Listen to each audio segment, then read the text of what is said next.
You're watching Cook Smart, Not Hard. I am Aadam the Artist.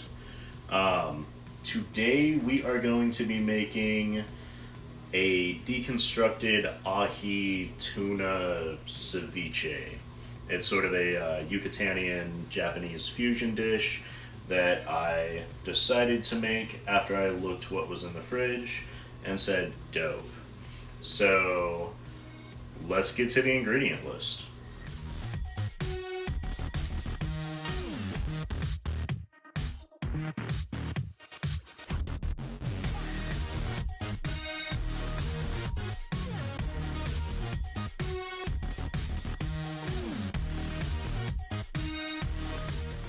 Now that you know what's going into the dish, it's a good idea to sort of start getting the things that take the longest out of the way.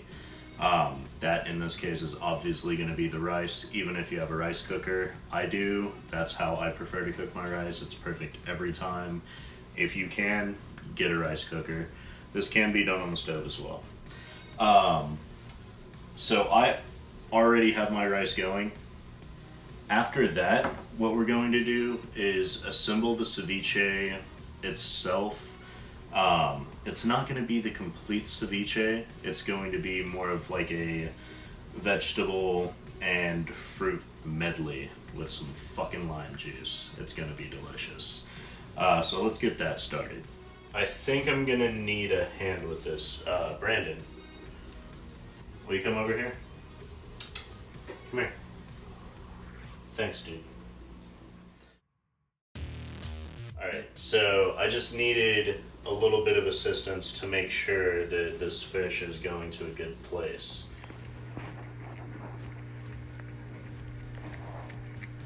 Let's make some ceviche. First step, we are going to put our pico into a bowl. Get that nice plop sound going on. Then, pineapple. We want these cut into relatively small pieces. They can be a bit bigger than your diced tomatoes and onions. I'd say probably keep it around a centimeter. Avocado chunks, about the same size.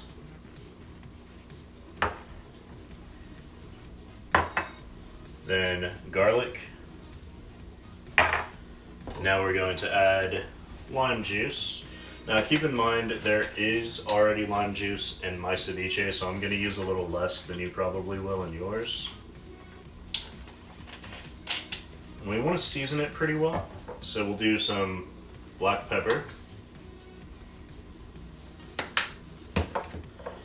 I'm going to add ginger. This is going to give us a little bit more of that Asian fusion flavor that we're going for. And that being said, might actually want to saturate that a little more with lime juice. So while it sits, those pieces absorb the juice and sort of rehydrate. If you're using powdered ginger, you don't have to use more, obviously. I'm gonna use a little bit of smoked granulated garlic. I like the smoky flavor from the roasted garlic. Onion powder. You're gonna see some themes in the spices that I use. Himalayan pink salt. Don't want to overdo it.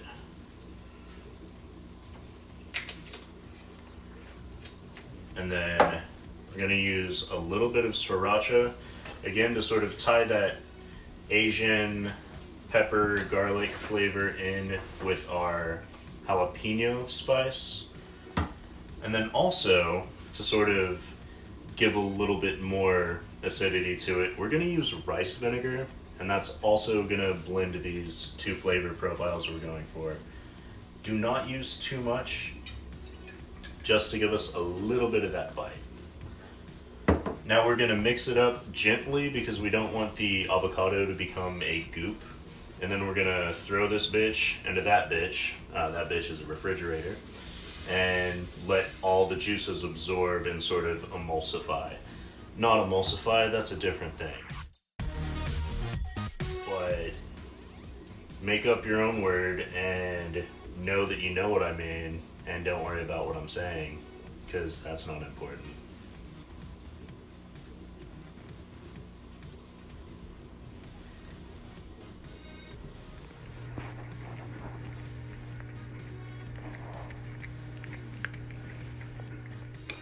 Alright, so what we're doing when we're mixing this is rolling it. We're not really getting our utensil in there and just like moving it around vigorously, because the avocado will sort of basically try to turn this into a guac, which is not what we want. We want big chunks that are absorbing the liquid, not a paste. So that looks pretty good. Let's pop it in that bitch of a fridge. Why am I so mad at the fridge today? I don't know. Let's pop it into the gentle refrigerator.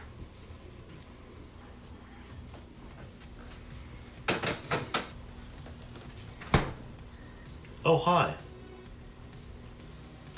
Next step, the rice is cooked. So we are going to make our cilantro sticky rice.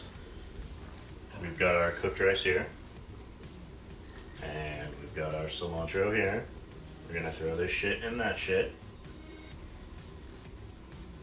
We're gonna take some rice vinegar.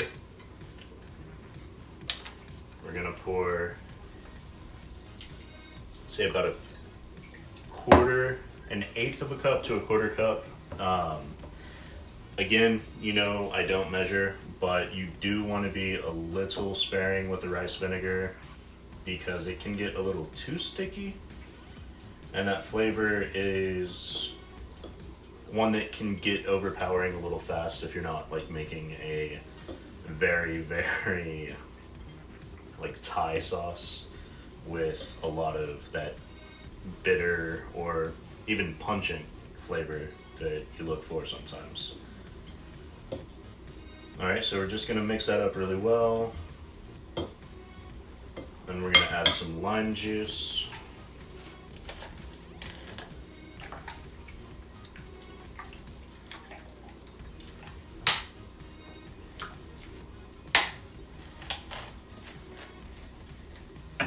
And then a little bit of garlic powder.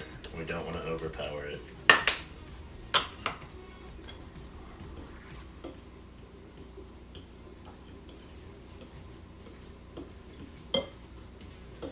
Now, you can add a bit of salt if you'd like. That is sort of a to-taste item. I'm going to add just a little bit.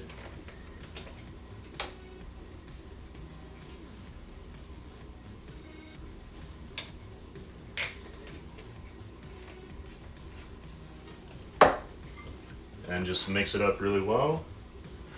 And you can either serve this warm or cool.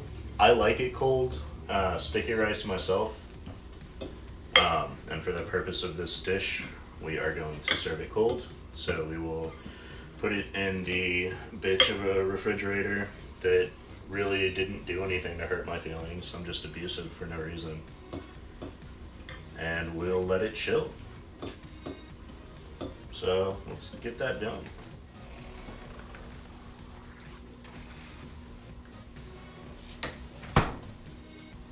Oh, hi there. Now that we have our other components made, it's time to get this fishy shit cooked. Well, okay, cooked is an overstatement. What we're going to do is just lightly sear each side of the ahi tuna because we want that sashimi flavor. However, you are sort of missing out on the citrus cooked effect that happens with ceviche, so we're sort of kind of emulating that a little bit. So what we're going to do is put some oil in this pan. I have the pan on medium. You don't want to overdo it with the oil with fish. There's so much water in these ahi steaks that we don't want it to just bubble and pop the whole time. So you can remove a little excess with a paper or cloth towel. Set it aside and then put your steaks in.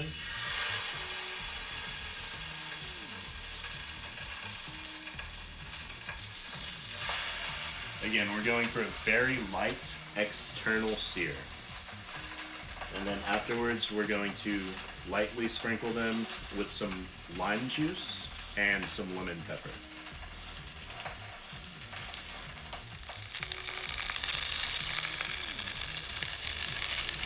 Alright, so we are going to sprinkle a little bit of this lemon pepper on top of these lightly seared ahi steaks.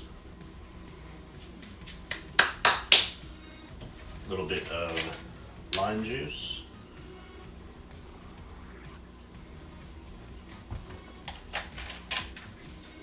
And then we are going to slice them into whatever size pieces you want.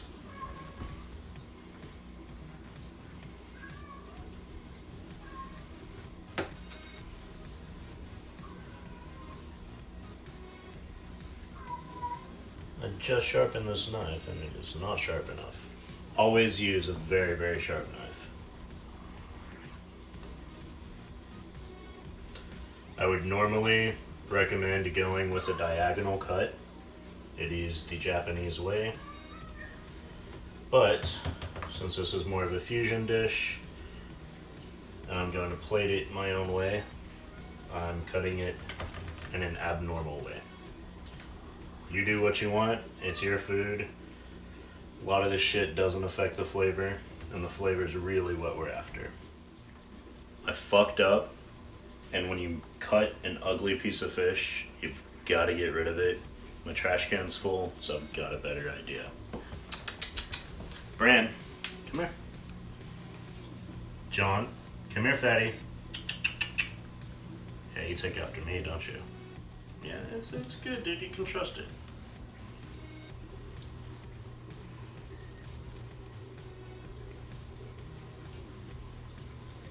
Okay, cats don't like my cooking. This has all been a lie. You guys are watching me and y'all don't know that the food tastes like shit. Oh, you want more? Yeah, you can have more. He bit my finger. He was like, yeah, I don't want it. John, I don't know how you stay this thick with 2 C's without eating fish. I don't know.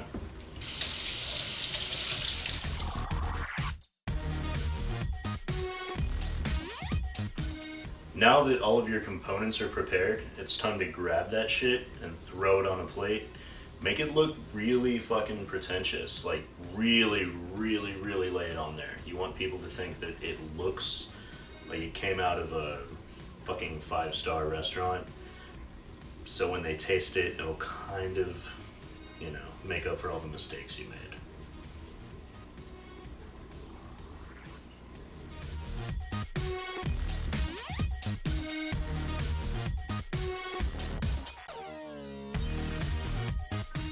That's it. We've got everything cooked. We've thrown it on a plate.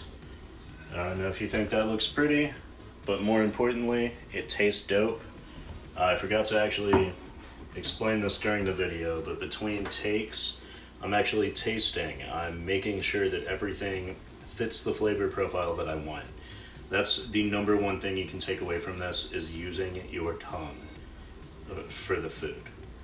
Anyway, fucking make it and eat it. Tell me what you think.